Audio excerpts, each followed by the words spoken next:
What's up, guys? Welcome to Podcast 412, Fight for Purity. A bold way of looking at challenges that young people are facing. We'll talk about the naked truth of life and how to handle the problems you're thinking but not talking about. So strap in, get ready for another great podcast. Alright, everybody. This is Podcast 412. Today we're going to be talking about the art of conversation. And before we get started, we've got a little fun fact just about like brains and everything. So we're talking about conversation. And the first thing, like it's little science stuff. Everybody in the brain, you've got a left and a right side of your brain. It's called the left and right hemisphere. The left side is more like logical, and like critical thinking and challenging. And then the right side is like your creative, your artistic, your emotional side. And so they found so far that guy brains, male brains, you guys are connected more like this way, like your connections are all right here, but girl brains, female brains, all of us here, we have more connections between our left and our right side than guys. So I thought that was really interesting that we're able to connect like our logical and creative sides versus, or at least easily, versus a guy who has a harder time. So like when, I don't know if, well, you guys know, like when you ask a guy, what are you thinking about? They're like, nothing. It's probably like physically a real thing. They just don't have the connection to me. They're in that little spot in between. Yeah, they're just right here. They're like, I'm just right here in this little spot in my brain, and we're like over here, and we're over there. We're thinking about tomorrow, yesterday, and last night, and all at the same time. Yep.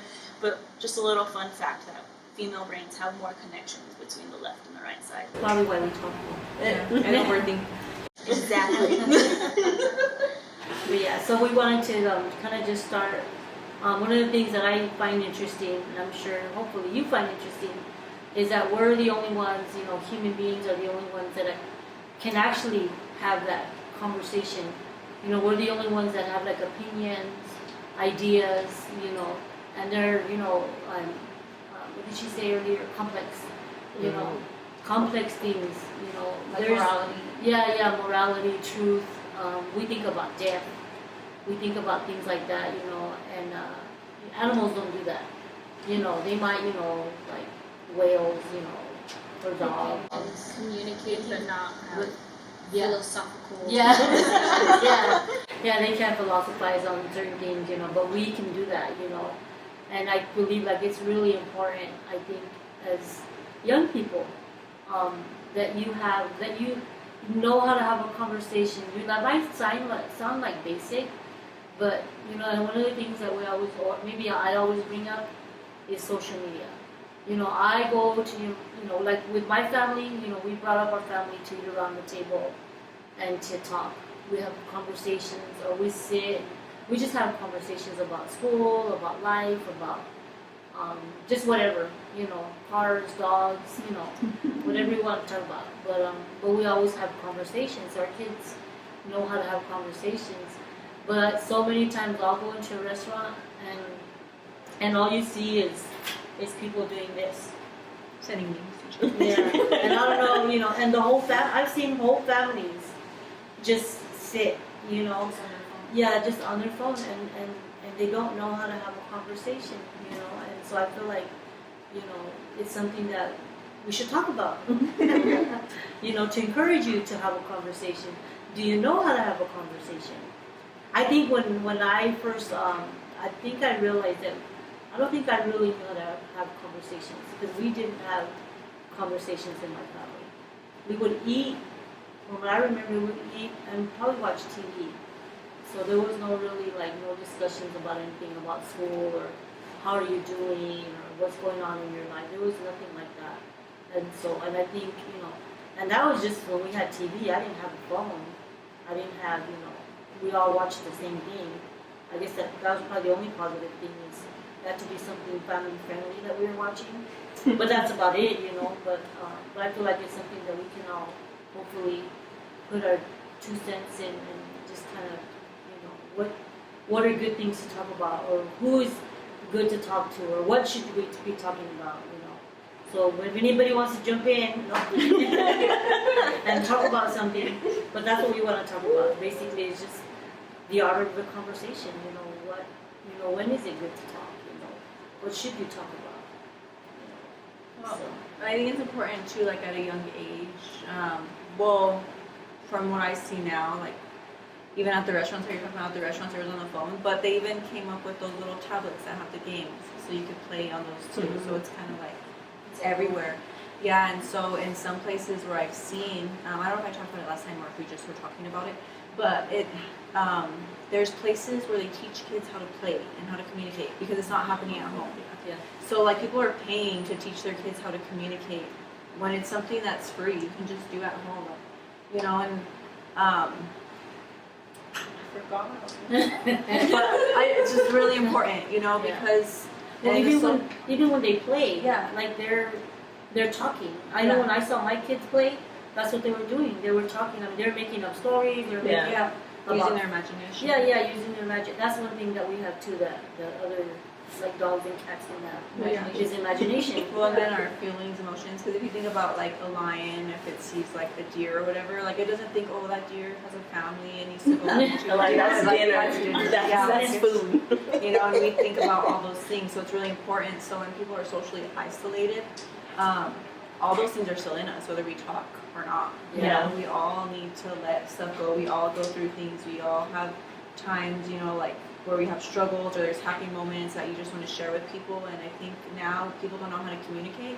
So then, like when someone tells you something exciting or you want to tell someone, like sometimes we don't even know how to react to it. I'm like, oh, cool. You know, Yeah. or you know, to even talk if there's something sad or upset. You know, people kind of just go through stuff alone. I don't think we're meant to do that. Yeah. Like if you look at like any like scientific article that talks about human beings, they all say we're social creatures. Like we're meant to interact Yeah. with others, you know, even if it's just, you know, the checkout person, you know, at the grocery store, you know, you're still getting that like interaction. And even like as a kid, as a child, you know, it doesn't matter what age you are, you're supposed to, like, it helps your brain develop, Yeah. you know, because you're interacting with somebody else. You're learning how to talk just like physically, but not even that, you're learning how to like socialize. Because you think about like the little kids, you know, whose parents don't talk to them, you know, if you see them in daycare or anything, like they don't talk, they don't know how to say anything, you know, or even like when you don't talk, like you don't figure out how to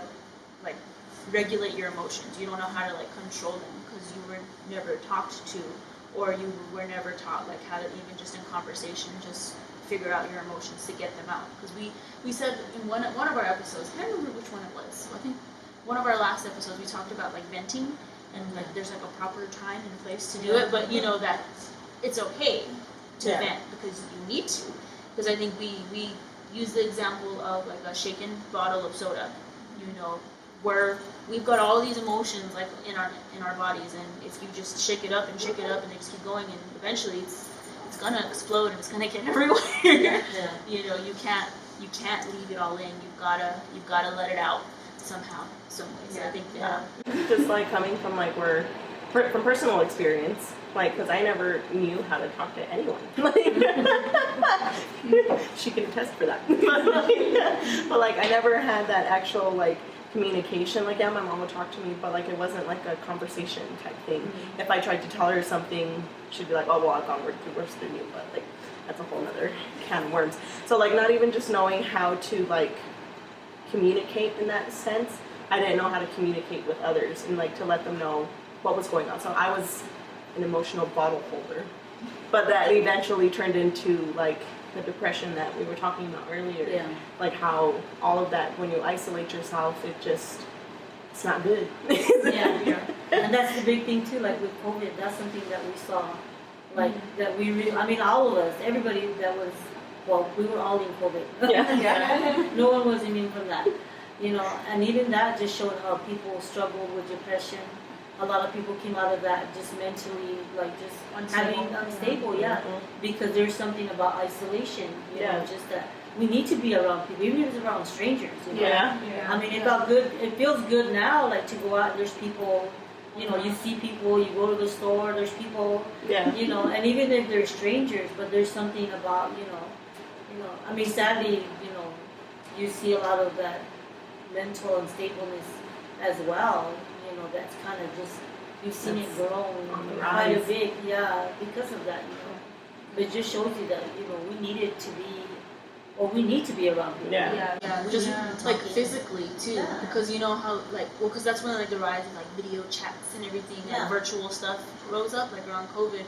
But like for anybody who experienced it, it is not the same. You know, Yeah. seeing your family members and your friends through a screen versus being able to like actually interact with them. Like there's so much you missed out on. Like Yeah. it was not the same. Sometimes you can't celebrate or they had to drive up birthdays. Yeah. Yes, Like yeah. they're so sad. Yeah. Like you missed out on so much. Yeah. Hey, congratulations. Even when I worked at the apartments, there was like older people, like where either they didn't have family in town or they didn't really speak to their family. They'd come in like every day just to talk, you know. And I didn't work there during COVID, but I can't imagine like what it was like for them to not be able, because that's sometimes that was the only interaction that they had. You know what I mean? And so, and even in the nursing home, like you see a decline in the in the patients when there isn't social interaction. I do have something, so it's like 50% more increased risk for like dementia when you don't have social interaction. So it's like super important to our health, even in the long run. There's consequences Yeah. to not interacting or talking. And then one of the things that I said earlier was, you know, when you're young, I don't know why we do this, but you just tend to lock yourself up in your room. Yeah. And I was like, you isolate yourself. I go, that's not healthy for you. You know, I mean, it probably is. I guess when you listen to your music, or I don't know what else you do, and maybe. I don't know. But you need to like talk. You need to have, and I think especially like if you have a family, and I think it's hard for some people, even culturally. Yeah, because like I said, for us, it was a cultural thing too. Is we just didn't have conversations, and I don't know if it's because we didn't know how to start them, or we didn't know what to talk about, or So I know, like me growing up, I was pretty quiet. Not that I didn't ever talk. But it was just culturally, you just were quiet. Like, I don't know. Yeah, well, I think like too, just like culturally, like here in America, I don't know if it's like a total like blackout America thing, but for some reason, like it's like seen as like weak to like share your emotions with somebody that somehow like you're like a step below other people because you're telling them how you actually feel. And I don't mean like I'm so like stressed right now, like I don't mean like like freaking out, but I mean like something that like genuinely concerns you or something that's bugging you.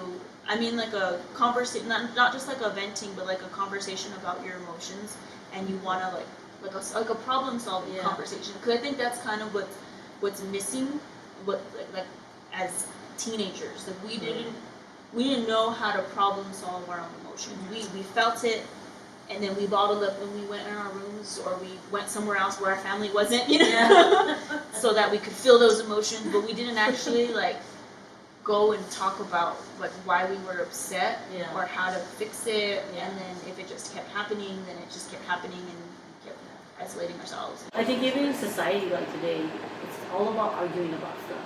Yeah. Like you can't have a conversation about politics, or religion, or the problems that are going on, or the violence.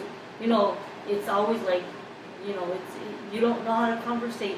Like it's like you can't have your opinion and they have their opinion, and you can kind of come to like some middle ground somewhere. Yeah, or even if you don't come to a middle ground, you're still like friends afterwards. Yeah. And it's like a lot of nowadays, it's like you can't even do that. Like you can't have your own opinion. You can't disagree or have a different viewpoint.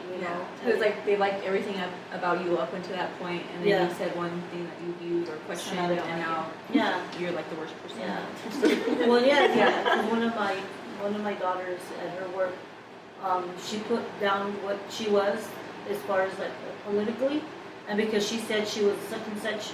Well, I can't go to your bakery no more because you have this political view. I'm like, why should your political view matter? Like it's a bakery. That has nothing to do with like politics. You're just baking. You're there for sweets.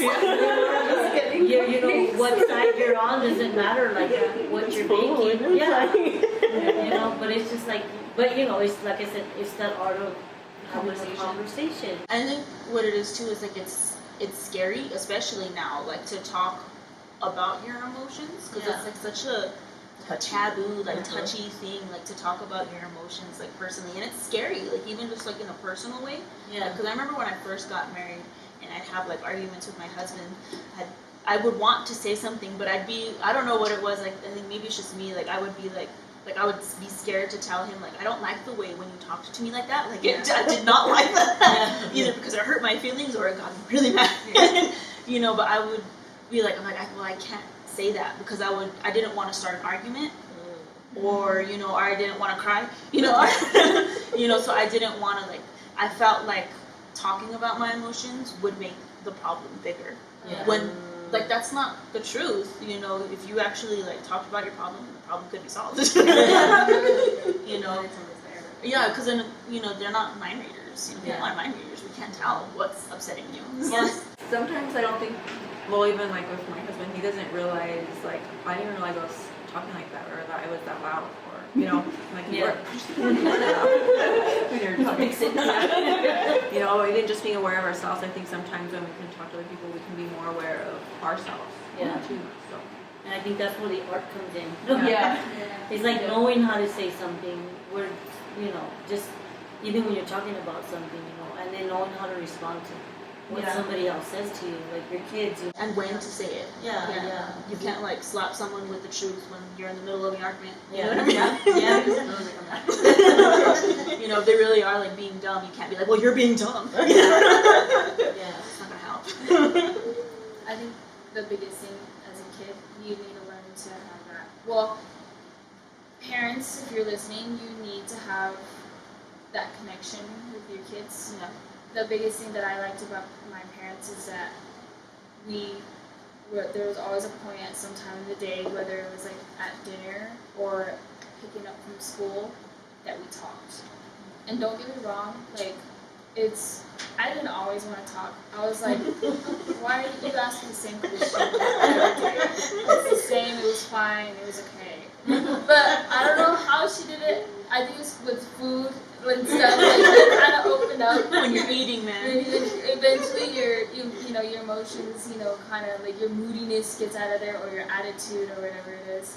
You need to have that conversation with your parents. You need to have The connection. that connection. I'm very glad that my mother didn't allow us to isolate ourselves when we're at home, to just lock ourselves in the room, because that's not good for you. Yeah.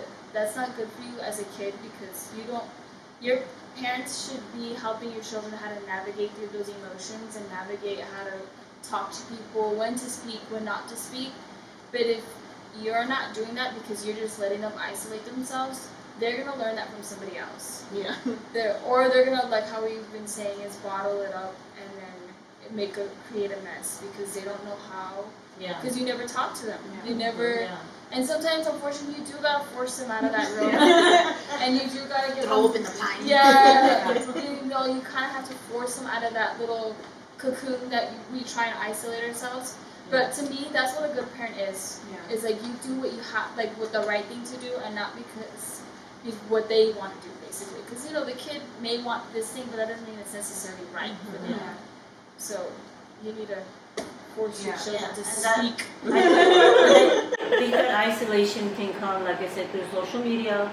And I know a big way kids isolate themselves is their headphones. Yes. You want to block out the world, so you're just going to listen to your whatever you're listening to. Yeah. And realizing that, what, even that is speaking to you. Whatever music that you're listening to, that's speaking either to your emotions and feeding those good emotions, those bad emotions, those, emotions, whether they're angry or, whatever, depressing, you're feeding that. Not even that, you're not communicating. Yeah. Well, you are technically. Yeah. You're communicating that you don't want to talk to anybody and you want to be left alone. Yeah. Which sometimes, it's fine, but if it's all the time, you're literally cutting yourself off from learning, Yeah. from learning how to interact with other people. We were talking about isolation and everything. Isolation is bad, mentally and physically for your body. Like it's a form of like punishment, and like in prison, you know, when you're like a bad person, they throw you in a room and you don't get to interact with anybody.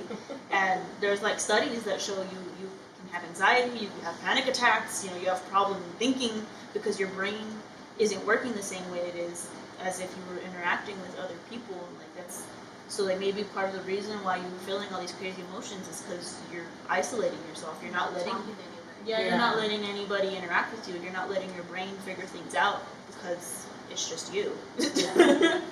And I'm not saying that it's bad. Like, I mean, obviously, we struggle with things. You know, we struggle with our emotions. You might struggle with depression. You might struggle with anger. You might struggle with like anxiety. We're not saying that that's bad, but it's like you have to learn, like, to deal with that. You know, like maybe you were talking earlier about how maybe like if you're mad, you get loud. Because I can get loud too when I'm angry. You know, but just recognizing that's like okay, like you know. But you're not gonna know that until you go and argue with somebody. No. Yeah. Then they're gonna realize, okay, I need to chill that, you know. But just recognizing that, you know. But that's not gonna happen unless you talk to somebody, unless you're having a conversation with somebody, your parents, hopefully some good friends, you know. So yeah.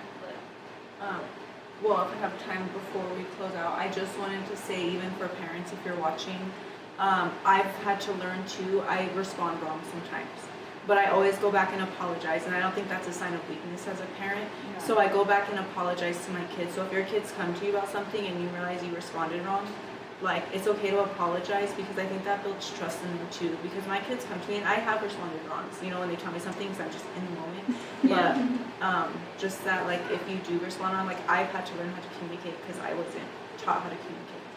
Yeah, it's part of the art of conversation. You figure things out because you're interacting with other people, and we figure out sometimes we're wrong. yeah, and the same. I wanted to add to that because that was like in my house.